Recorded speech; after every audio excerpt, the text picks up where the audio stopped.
Hello and welcome to Lone Star Silver Screen, a podcast about everything that exists at the intersection of Texas and the movies. I'm your host, Austin Zook, and today I am joined by filmmaker Josh David Jordan to talk about his recently released film, Tonto por Cristo, and the release strategy that he built up around it. Josh, welcome to the show. Austin, thank you for having me. I'm a big fan of your writing, and so this is a treat for me. Well, I'm excited to have you on. I've been wanting to do this since I started the show. I guess just to kind of start things off, if someone isn't familiar with your work, can you give me kind of a breakdown of your career path and how you ended up here today?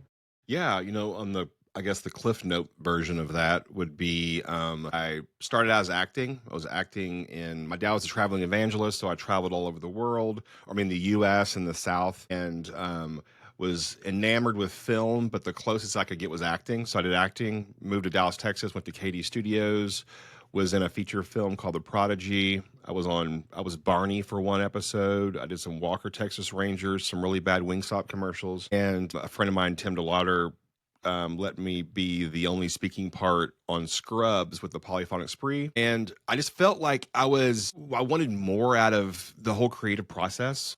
And it was just so nerve wracking to be there for one day when everybody's a team already.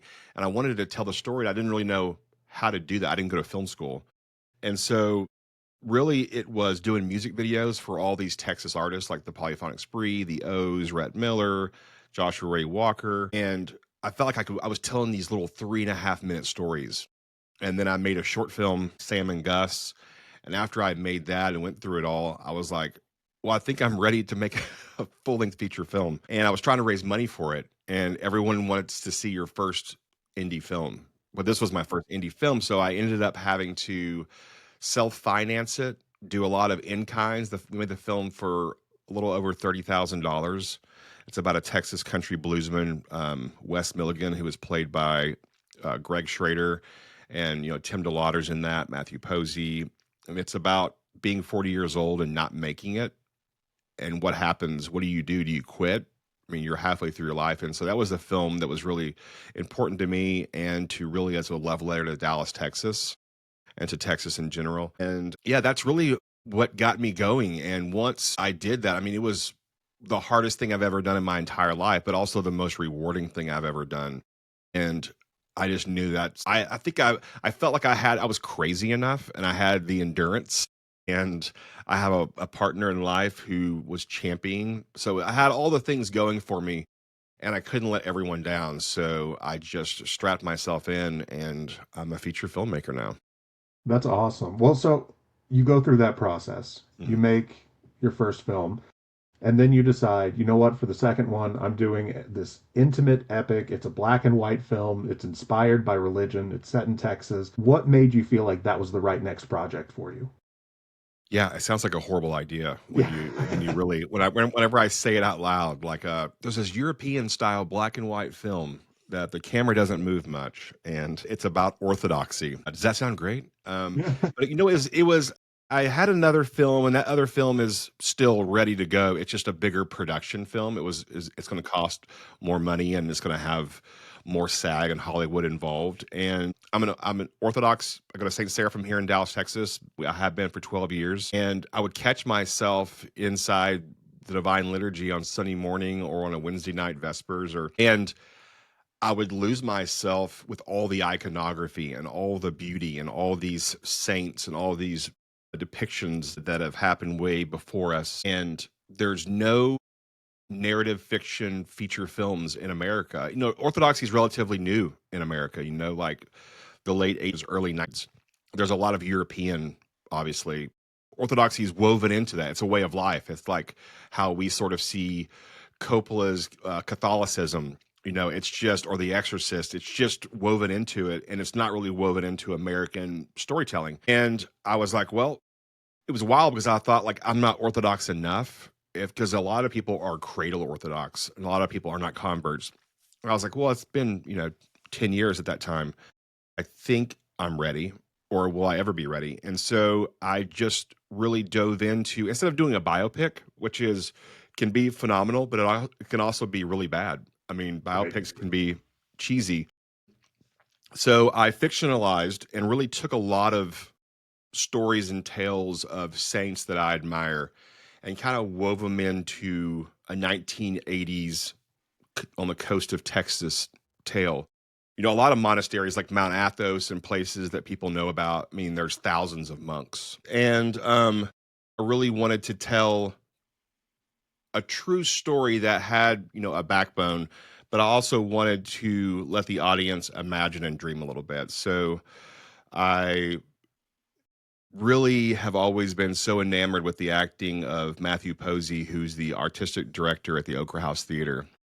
And he was in my first film. He played a smaller part. And writing for Matthew, it just sort of poured out. Matthew taught me to write for someone specific and then cast them. And if you can't, at least you have that captured. It's a lot easier to write. And so I just dove into it, and it came a lot faster than I had anticipated. And doors started to open up, and timing was really key. And then we had a small amount of funding, nothing, it was a stair step. It was a lot more than my first film, but, nothing to be in the headlines of Variety magazine yet. And yeah, we were off to the races on that.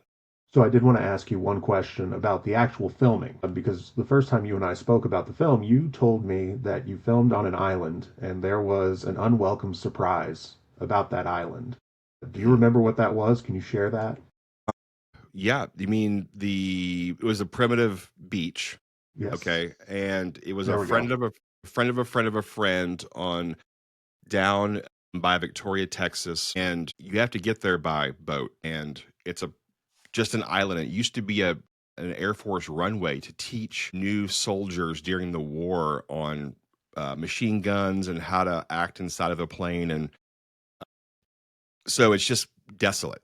When you pull up on the boat, there's a large sign that says there is no law here. Be careful. And so my cast and crew freaked out, but what I didn't let them know, just because I didn't want them to freak out too much, is it's also ran by wild hogs, and there's rattlesnakes that over time have dropped their rattles at a young stage in their life because it alerts the wild hogs. So you have rattleless snakes, wild hogs, and also where we were, the tide, you have to get off the island by 5 o'clock or the tide goes too low and you can get stuck. You've got a ticking time bomb, you've got rattleless rattlesnakes and wild hogs, but no issues. There was zero issues. Well, there was one issue. So we Okay. had to bring our own food and water out there. Obviously, there's no electricity, there's no plumbing. They had like the huge gallon thing for a toilet that was makeshift. And there was a little issue with our craft services. She was having a fight with her boyfriend, and he drove off in the truck with all of the packed cooler. She grabbed the wrong cooler. And the one rule on the island that everyone knew besides the rattlesnakes was if you flush the toilet, make sure you jiggle it and make sure it doesn't stay down, because that's all the water we have. Well, we were there for 10 minutes. The first person to use the bathroom, handle goes down. I'm on the beach. My wife is taking care of all logistics, and we break for lunch. And I walk up, and my wife grabs my arm and she says, "You can eat dinner tonight, and you'll have to find water with the people who have not drank all their water because we have no water and we have no food." Everyone had eaten. No one knew. And so to add, and it's 114 degrees. These guys are wearing black cassocks out there, and they were supposed to be barefoot, but the sand, Austin, was so hot, people were burning their feet. So I had to give the characters my cowboy boots that I brought, which lends itself to this Texas tale. And you can't see anything because it's so bright outside. And luckily, my DP Hutch Crane and Amber, his assistant, were magicians, and everything was in perfect focus. All the ISOs are perfect, and I just crossed myself and said, I hope we got this," because I mean, to film that big of scenes and only have, to be totally honest, by the time we were shooting, to have like 4.5, 5 hours to shoot the most pivotal scenes of the film, we should have had 3, 4 days out there. But we only shot the film for 14 days, so there was no wiggle room at all. I mean, I really needed about 15 more days on this film, I would think. Well, so I want to ask you, you mentioned your wife, and I know she is a close collaborator of yours. Mhm. So can you tell me a little bit more about that creative partnership and how that worked on this film? Yeah, I don't recommend it for the faint of heart. She'd probably say the same thing. It's not if you were in like marriage counseling, it's probably something that they tell you to not do.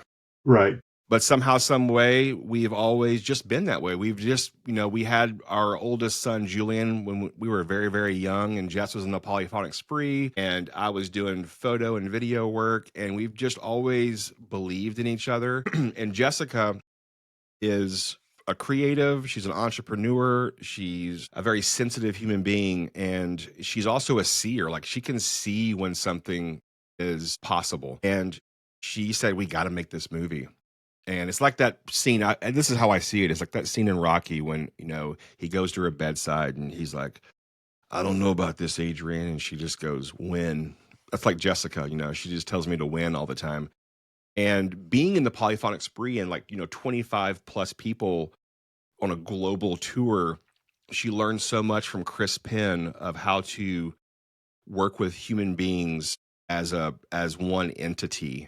And she's taken that all the way to what we're doing right now with our tour and with merchandise and all these things. And she's a creative who's entrepreneurial and also very, very, she has a calendar, which is like, I'm a creative and I forget that I have a calendar sometimes. And she's very organized, and so she's all of those things, and she's very beautiful. And so I win. I don't know if Jessica wins yet. Well, so you film the movie, you finally get done, you get through post-production, you are ready to roll this out. When and where did you have your world premiere? So the world premiere is at my favorite place in the world. It's a little place called the Texas Theater in Beautiful Oak place. Cliff. And I don't know if all your listeners have been to the Texas Theater, but if you're ever in Dallas, Texas, you have to go to the Texas Theater. If not even to see a film, you can go to their lovely The Shining style bar and have a cocktail, look at the wall, buy some merchandise. It's a magical place. And I had the premiere of my first film, This World Won't Break. I'm really close friends with Barack, and they rolled out the red carpet for us. And it seats 650, and I think we had 600 and something people there at the opening. Even Mike Reiner, a hero of mine, sat like in the second row. So it was like the who's who of Dallas, Texas, and it was amazing to be supported like that. That is amazing. We've talked about your first film a little bit. Was there anything you learned from releasing that film that, kind of informed how you decided to take El Tonto por Cristo into the market? So on my first film, things were I wasn't supposed to make the film. People said you can't make it if you don't have a good producer, and I produced it with my wife, and we just figured things out. And a crazy thing called the pandemic, the COVID happened. And so we were on our way from Ireland. We got into 14 festivals, and we're coming back to Texas, headed to Austin. And then we get alerts on our phone that says South by Southwest is closed. They were one of the first entities to close during the pandemic. And I was like, you know, I'm in trouble. And so that was it. That was it for film festivals for us. But the wild thing was everyone was so locked in their house. They were consuming so much material, and all of these platforms, these streaming platforms, did not have enough stuff. And so I was being reached out to by really big distribution companies, and a lot of them were really insane. Like, I won't name names, but they were like, 15 years for 60%, but we have to get all of our marketing stuff. I mean, it was just kind of wild. And then we had this company called Passion River come through, and they wanted to put it into libraries. They gave me full theatrical rights. They were going to do it digitally, aggregate it, and I was off to the races. I was on every platform known to man. I personally put it out on DVD and sold it to over 1,000 different libraries around the world. And it was great until that company went bankrupt, and another company bought or took over our film, and it disappeared. And I never saw one dime from Passion River because they do things quarterly, and they were behind. They'd give me a little bit, and then I was like, I put all my life's work into this. We ended up getting it back. And so we have the film. We're actually remastering that and we're going to put it on tour with Greg Schrader with a double vinyl album as well. So a lot of people haven't seen the movie because it was never theatrical. The streaming was there for a bit and it got taken down. So it's really exciting. So we learned one thing, that in this day and age, it's going to be a lot of work. It's going to be a little bit more of your money, but you can self distribute your own film. And the key to this is when you give this to a distribution company that's not maybe Neon or A24 that has, tens of millions of locked in followers, is they're going to do the same thing that you would do yourself, which is aggregate the film through a company like Bitmax, and they're going to put it into all the formats that iTunes, Amazon, any streaming platform that you would need. And they're going to translate it. They're going to do all those things through this platform. And then they're going to put it up. They're going to charge you for that. They're going to charge you for doing it. They're going to charge you for marketing, and they're not going to market the film. You don't get analytics. And so if you're trying to promote your film via Facebook ads or whatever you're doing, you're not going to see these things in real time. You're going to see them 6 months later. And so it's like I always say it's like this, Austin. It's like if you've built a house and someone's like, and you're finished with it. You did all the work. It was, it was horrible. It was hard, miserable. And someone comes along and they say, well, we're going to take your house and we're going to sell it or rent it for the next 15 years. You're going to get 30% of that, but you never do because they charge you all kinds of fees. People say that's a horrible idea. That's a bad business deal. Yeah. But every day a filmmaker does this. Right. They make their film on their own. No one was there to help them. Someone swoops in when the filmmaker has fatigue, they're frustrated, and they're ready to move on, and they need somebody to do all the muscle, and they give away their movie. They just give it away, and they're not going to see anything forever, possibly. And so what we've done on this model is, we are talking to different bigger distribution companies, but no one really sees this film as something that they want in their catalog yet. And so we've done a tour, putting this film Cassavetes style into theaters, and we're bringing the movie personally. And we build that into the ticket cost to whoever is. We have city host. Jess has a city host who's in charge of a street team.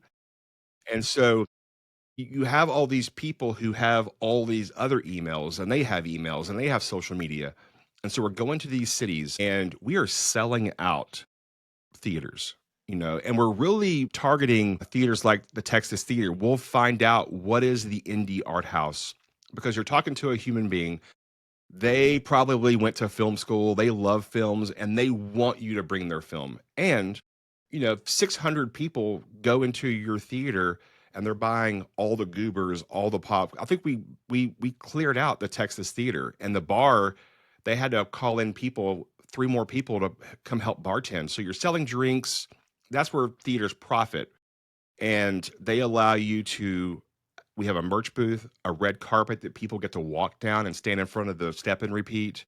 We intro the film plays. We have a long Q&A.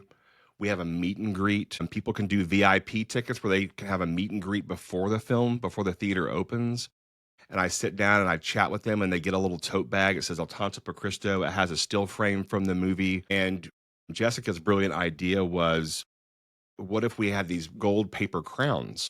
So when people walk in, now they're participating in the movie. And what's so funny is I'll be talking to somebody 3 hours after the film, and we're having a cocktail, and they're still wearing the crown. And, it's this inclusive event.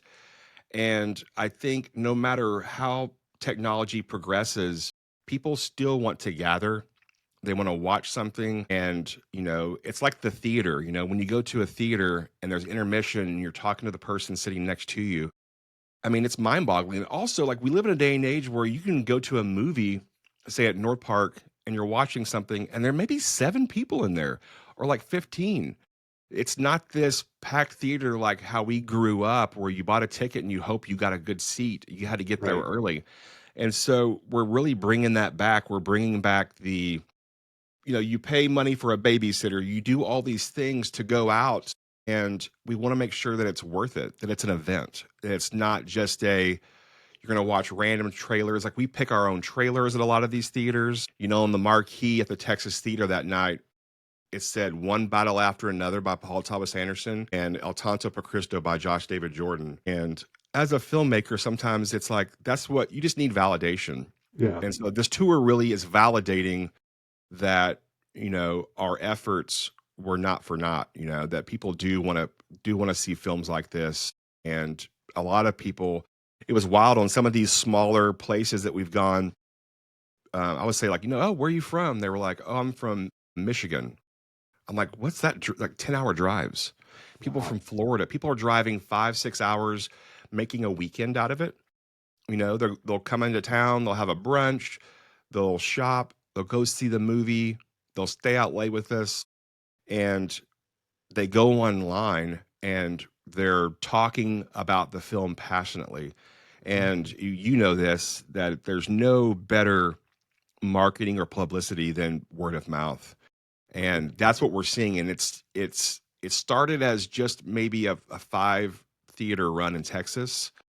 And now we've gone to Los Angeles. We had the Los Angeles premiere in Beverly Hills, 300 people packed in there, red carpet, and no one left the Q&A.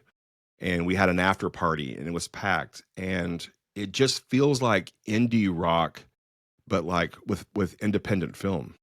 Which is, I mean, that's amazing. And one of the things you guys have done that I wanted to ask you about is you are telling the story of the roadshow through newsletters.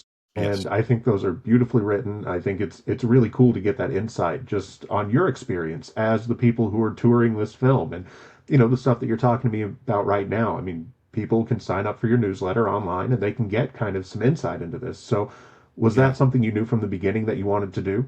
100%. That was all Jessica. We brought the whole family. So I have 2 sons, Julian Soul Jordan. He's a filmmaker, and Sonny Valentine. He's a creative. He's a photographer. He does film photography. He went to Booker T. Washington and did costume design. And so we have a built-in marketing team. Yeah. And we go and they know what our good side is, and they're really talented, and so they capture everything on film, on video, and people are getting the newsletter. It's almost like, it's like the old carnival or something. It's like people are talking about the circus coming in town, and our social media is just really exploding because it's something that's real, that's tangible, that people don't want to miss out on. They don't want to miss because when it comes to your city, it's probably possibly the only time it can come to your city. And so Jess is marketing with the newsletter. She writes the newsletter. She has a Substack. I go on and do stuff on social media and talk about film, talk about the movie, and I do podcasts like this. And so people are really finding it in little nooks and crannies everywhere. So something else I wanted to ask you about is you've mentioned a couple of times the merch that you've created for the film, and I think this is something that a lot of times indie filmmakers aren't able to take advantage of this, or they just don't know how, because it does take some investment. But Mhm. you guys have a beautiful poster for the film. You've got an amazing record based off the score. I know that there's a Blu-ray coming soon. I've actually got the record on one of these shelves behind me, and I've got the Awesome. poster in here too. Is that something that you kind of knew from the beginning as well? Like, hey, we need to invest in these things to make this something that you can not only attend a screening and have that communal experience, but you can also put this on your shelf. This is something that can be a conversation starter. And the poster, I'll include a link to it in the show notes. I mean, it's beautiful. Yeah. Yeah, that's Mark Ross. He lives in Dallas, Texas. He's an amazing artist. He did my first poster for This Roll Won't Break. And we worked together on this poster, and it's something that I collect posters. Like I have an issue with posters. Heritage Auction has lots of my money because the poster is something that it's just a reminder. But it's a piece of art, and it represents the film. Because film is such a unique thing. Because as a director, you work on something for 3 years, and then it goes off to college. I don't get to play the hits on an open mic. I'm not a touring band. I can't put out singles. And so we want to make it as much to live on. And so the album that was always the case for me because I grew up with listening to, the Disney cartoons like Robin Hood, and it would have excerpts from the movie in there. So if you weren't at the theater, you could at least get a little snippet of that. And so this double vinyl album, which has the photography of Shad Wilson inside, it has sheet music inside, it has quotes and lines from the movie when you're listening to the record. And it was something that, if you love something, you do want to take a piece of that. That's why concert t-shirts are so important. And so we have a cinematic pilgrimage tour t-shirt that we have. Even have a St. Genesius scent fragrance that I made by Josh David Jordan that we bring, and those have sold out. And we have still frame photos that are for purchase, and tote bags. We're going to be doing sweatshirts this fall, and obviously the Blu-ray is coming out, and we're doing all the behind the scenes. It'll have behind the scenes on there. It'll have 4 different commentary tracks you can listen to from the composer Michael Paraskeva, from the DP Hutch Crane, and from a few other people who were cinephiles talking about the film. Like right here, I have, Badlands, Criterion, because I will get these things and you can look through them, you can listen to the commentary. And I think as a filmmaker or a person who just loves film, you learn so much by just watching a movie, reading the script, listening to the commentary, and seeing how they made it. And after a while, it becomes a second nature and so I didn't have that growing up. This is all kind of recent and new. And I really wanted to give back to filmmakers and open up the door and say, like, this is how I'm doing it. And so we are doing a case study right now that we're putting together, and we're going to have a little thing that you can sign up for. And I'm going to tell you everything, every single step, pull the curtain back and say, this is exactly how we made El Tonto per Cristo, from idea to being in Romania showing the film overseas. Let's talk about that for a second, because that's something else that's really cool that you got to do. Was you went to Europe with the film We for did. 2 screenings, is that right? Yeah, it was 3 total because the university ended up picking it up, their film department, and they're actually going to be doing, we just found out, they're going to be doing a case study. One of the courses that during the year will be on El Tonto per Cristo, the film history of it, what type of film it is. And so we were in Greece and we were in Romania and Bucharest and then Yash. And while I was there at one of the film festivals, it was so wild because everyone there is Orthodox or knows about Orthodoxy. And so there's churches, Orthodox churches surrounding you. And these people were saying that it was a new form of cinema to them because it's an American version of European style cinema that has Orthodoxy in it. And they've never seen it before. And during that trip, I got to be on the same stage, have many glasses of wine and dinner with Andrei Tarkovsky Jr., who was there as well, showing his father's new documentary. And that was mind blowing because Andrei Tarkovsky and Andrei Rublev were a huge thing for inspiration for El Tonto per Cristo. To be sitting next to Andrei Tarkovsky Jr. watching my film I'm good. I'm done. Well, I mean that's got to feel amazing. Just that entire everything you just said, from not only being able to meet Andrei Tarkovsky Jr., but also to have the film embraced like that and have Mm. people calling it kind of a new form of cinema. I mean, what does that feel like as an artist? It's one of those things, and I think like most artists or most creative or people who are creating something out of nothing, that's what you hope for. And so it's sort of there. That's why we are so disappointed a lot with our art sometimes, or we, kick ourselves because people didn't understand it or get it. So when another, you know, place, another language, seeing it in Romanian subtitles and hearing people laugh out loud during a lot of the film or people crying it was something that almost meant just as much as it did having a sold out screening in my own backyard. Yeah. Well, so the last question that I'm asking all the filmmakers who I'm talking to about this release strategy stuff is what makes a film successful for you? And I think that dovetails pretty nicely with what we were just talking about. Think for me, and I told this to Jessica, and someone who's invested in me and in our career, she didn't like this answer, but I really think I said, want 25 years from now, a kid in Germany could be in his library or some bookstore and he grabs El Tonto per Cristo and he watches it and he says, "Who's Josh David Jordan?" And he goes back and watches the rest of my films and he's inspired by the sacrifices and the cinema that I created. And it actually happened. This kid emailed me from Canada and he had rented This World Won't Break from his library and he wrote me this really sweet letter. He was like 16 years old and he said, "Is Deep Ellum a real place?" He goes, "It looks fictional and made up, but it has so much heart and soul. It has to be real." And so I was pen pals with this, young aspiring filmmaker, and that's really what it is. It's people who watch your film and then you see them at another screening. That's been happening is people showing up flying and going to another state to catch the film again.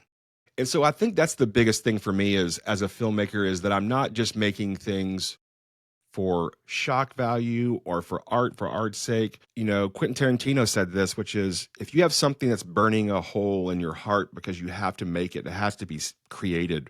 There's probably 5 million people who feel the same way that want to see this story too. And that was encouraging to me. And then to see all these screenings be sold out, in Alabama, we had to have two screens playing it simultaneously because the first screening sold out. And so we had to do a Q&A. We staggered the film by 15 minutes. And so we did an intro, showed the film, went to the next theater, showed it, and we did a Q&A there and came back and did a Q&A there. And we had the merch table set up in the middle and people stayed. People stayed for 2 hours just talking about the film and they just watched it. So we're really getting that thing of people emailing us or writing on social media how much they were inspired by the film after it kind of sinks in. So I think that's what it really is. It's more people feeling moved and people feeling connected to a body of work that you've created. So what is next for El Tonto por Cristo?